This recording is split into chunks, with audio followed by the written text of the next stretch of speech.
স্বামী বিবেকানন্দ স্কলারশিপের টাকা কবে ঢুকবে? স্বামী বিবেকানন্দ স্কলারশিপের কত টাকা পাওয়া যায়, ঠিক আছে? স্বামী বিবেকানন্দ স্কলারশিপের স্ট্যাটাস কীভাবে চেক করবে, আজকের ভিডিওতে কিন্তু আলোচনা করব। সেই জন্য ভিডিওটা কন্টিনিউ দেখতে হবে। যে কোনো সমস্যা এই ভিডিওর মধ্যে কিন্তু সমস্যার সমাধান হয়ে যাবে। দেখেন এখানে কী বলা হচ্ছে, স্বামী বিবেকানন্দ স্কলারশিপের টাকা দেওয়া শুরু করলো রাজ্য সরকার। 2024-25 শিক্ষাবর্ষে যারা স্বামী বিবেকানন্দ স্কলারশিপের জন্য আবেদন করেছিলেন তাদের সকলের অ্যাকাউন্টে টাকা ঢুকতে কিন্তু চলেছে বা শুরু করেছে, ঠিক আছে? ফ্রেশ এবং রিনিউয়াল উভয় আবেদনকারীর জন্যই টাকা ডিসবার্স করছে সরকার। কারা কবে টাকা পাবেন, টাকা ঢুকছে কিনা কীভাবে জানবেন, সব কিছু আজকের ভিডিওতে ডিটেলসে আলোচনা করব। স্কলারশিপ সংক্রান্ত সমস্ত বিষয়গুলো ধাপে ধাপে কিন্তু আজকের ভিডিওতে আলোচনা করা হবে, ঠিক আছে? না আর যদি টাকা না ঢুকে কোথায় যোগাযোগ করতে হবে সব কিন্তু আজকের ভিডিওতে আমি বলে দেবো। আর হ্যাঁ, অবশ্যই কিন্তু চ্যানেলটা সাবস্ক্রাইব করে রাখবো। আমি কিন্তু প্রতিনিয়ত এরকম আপডেট দিয়ে থাকি।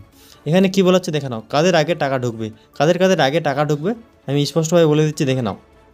স্বামী বিবেকানন্দ স্কলারশিপ মূলত মেধাবী, আর্থিকভাবে দুর্বল শিক্ষার্থীদের জন্য দেওয়া হয় এই টাকা, ঠিক আছে? যারা মেধাবী এবং কি আর্থিকভাবে দুর্বল তাদের জন্য কিন্তু এটা স্বামী বিবেকানন্দ স্কলারশিপের ব্যবস্থাটা করা হয়েছে। এই স্কলারশিপের অধীনে উচ্চ মাধ্যমিক, স্নাতক এবং স্নাতক স্তরের ছাত্রছাত্রীরা অর্থ সহায়তা পান যারা 2024-25 শিক্ষাবর্ষের জন্য ফ্রেশ আবেদন করেছেন বা পুনরায় রিনিউয়াল আবেদন করেছেন, ঠিক আছে? তাদের অ্যাকাউন্টের পর্যায়ক্রমে টাকা কিন্তু পাঠানো শুরু হয়ে গেছে। দেখে নাও, স্বামী বিবেকানন্দ স্কলারশিপের টাকা কবে ঢুকবে টাকাটা আমি কিন্তু স্পষ্টভাবে বলে দিচ্ছি। এই পয়েন্টটা সুন্দরভাবে দেখে নাও। যেসব শিক্ষার্থীর বৃত্তির আবেদন মাধ্যমে ইতিমধ্যে স্যাংশন হয়েছে তাদের অ্যাকাউন্টে টাকা জমা পড়তে শুরু করেছে, ঠিক আছে? যারা আবেদন করেছে 2024-25 যাদের কি স্যাংশন হয়ে গেছে তাদের কিন্তু ইতিমধ্যে টাকা ঢোকা শুরু করে দিয়েছে, ঠিক আছে? সাধারণত টাকা অনুমোদন হওয়ার 48 ঘন্টার মধ্যেই ব্যাঙ্ক অ্যাকাউন্টে কিন্তু টাকা চলে আসে। তবে সাপ্তাহিক ছুটির দিন, রবিবার বা ব্যাঙ্ক ছুটির কারণে কিছু ক্ষেত্রে কিন্তু 2 থেকে 3 দিন দেরিও হতে পারে, ঠিক আছে? যদি স্যাংশন হয়ে যায় তাহলে কিন্তু 2 থেকে 3 দিনের মধ্যে কিন্তু টাকাটা ঢুকে যাবে অ্যাকাউন্টে, ঠিক আছে? তবে কি ব্যাংকের যে রবিবার বা ব্যাংকের যদি ছুটির দিন থাকে তাহলে কিন্তু সেক্ষেত্রে একটু দেরিও হতে পারে। তারপর দেখানো কী বলা হচ্ছে এখানে, স্বামী বিবেকানন্দ স্কলারশিপের স্ট্যাটাস চেক। কীভাবে স্ট্যাটাস চেক করবে যে অ্যাকাউন্টে টাকা ঢুকেছে কিনা? দেখে নাও, টাকা ঢুকেছে কিনা কীভাবে জানবেন বা কীভাবে চেক করবেন? আপনার স্কলারশিপের টাকা অ্যাকাউন্টে এসেছে কিনা তা জানার জন্য স্বামী বিবেকানন্দ স্কলারশিপের স্ট্যাটাস চেক করে নিতে হবে, ঠিক আছে? তার জন্য কি স্বামী বিবেকানন্দর যে অফিসিয়াল ওয়েবসাইটটা রয়েছে সেখানে কিন্তু যেতে হবে। অফিসিয়াল ওয়েবসাইটের লিঙ্ক কিন্তু আমি আমার ভিডিও ডিসক্রিপশন বক্সে দিয়ে দিব, ঠিক আছে? স্কলারশিপের দেখে নাও, স্কলারশিপের অফিসিয়াল ওয়েবসাইটে গিয়ে আপনার রেজিস্টার আইডি ও পাসওয়ার্ড ব্যবহার করে লগ ইন করুন, ঠিক আছে? ইউজার আইডি আর কি পাসওয়ার্ড দিয়ে কিন্তু সেখানে লগ ইন করতে হবে।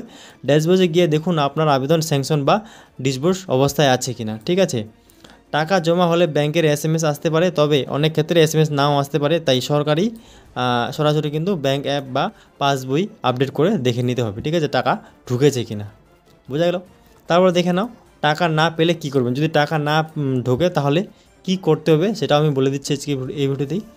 অনেক শিক্ষার্থী অভিযোগ করেন যে টাকা স্যাংশন হলেও তাদের অ্যাকাউন্টে জমা হয়নি। যদি আপনার ক্ষেত্রেও এমনটা হয় তাহলে নিচের পদক্ষেপগুলো কিন্তু মানতে হবে। দেখো, যদি স্যাংশন হয়ে যায় তাও যদি টাকা না ঢোকে তাহলে এই যেগুলো আমি স্টেপ বলতেছি সেগুলো শুধু ফলো করতে হবে, তাহলে কিন্তু সমস্যার সমাধান হয়ে যাবে। প্রথমে স্বামী বিবেকানন্দ স্কলারশিপ ওয়েবসাইটে গিয়ে লগ ইন করে আবেদনের স্ট্যাটাস চেক করবেন, ঠিক আছে? প্রথমে কী করতে হবে, স্বামী বিবেকানন্দ স্কলারশিপ যে অফিসিয়াল ওয়েবসাইট রয়েছে সেখানে লগ ইন হয়ে কিন্তু লগ ইন করে নিতে হবে তারপর দেখে নাও, যদি স্যাংশন লেখা থাকে তবে আরও 2 থেকে 3 দিন অপেক্ষা করুন, কারণ ব্যাংকের প্রসেসিংয়ের দেরি হতে পারে, ঠিক আছে? ব্যাংকের কিন্তু প্রসেসিং হতে সেটা অ্যাকাউন্টে টাকাটা ঢোকাতে কিন্তু একটু টাইমও নিতে পারে, সময়ও নিতে পারে, সেজন্য কিন্তু একটু অপেক্ষা করে নিতে হবে। যদি দীর্ঘদিনেও টাকা না আসে তাহলে সংশ্লিষ্ট ব্যাংক শাখায় যোগাযোগ করুন এবং অ্যাকাউন্টের তথ্য যাচাই করুন, বোঝা গেল? তার প্রয়োজনে স্বামী বিবেকানন্দ হেল্পলাইন, একটা কিন্তু স্বামী বিবেকানন্দ স্কলারশিপের হেল্পলাইন রয়েছে, সেখানে কিন্তু যোগাযোগ করে বা ইমেলের মাধ্যমে কিন্তু অভিযোগ জানানো যায়, সেখানে অভিযোগ করতে হবে। তো কীভাবে অভিযোগ করতে হবে সেটা যদি সেরকম যদি একটা ভিডিও লাগে আমাকে কমেন্ট করে বলে আমি কিন্তু সেরকম একটা ভিডিও বানিয়ে দেবো। দেখে না, পরবর্তী লটের টাকা কবে আসবে, এর পরবর্তী লট যেটা তাদের টাকা কবে ঢুকবে বলে দিচ্ছি। যেসব শিক্ষার্থীর আবেদন এখনও অনুমোদিত হয়নি তাদের চিন্তিত হওয়ার কোনো কিন্তু প্রয়োজন নেই। সাধারণত প্রতি 2-3 সপ্তাহের অন্তর নতুন লটের ফান্ড রিভিল করা হয়। তারপরে কি ফেব্রুয়ারির শেষে সপ্তাহের প্রথম ধাপের টাকা কিন্তু বিতরণ করা হয়েছে। মার্চের 2য় বা 3য় সপ্তাহে পরবর্তী ধাপে নতুন লটের টাকা কিন্তু ছাড়া হবে, ঠিক আছে?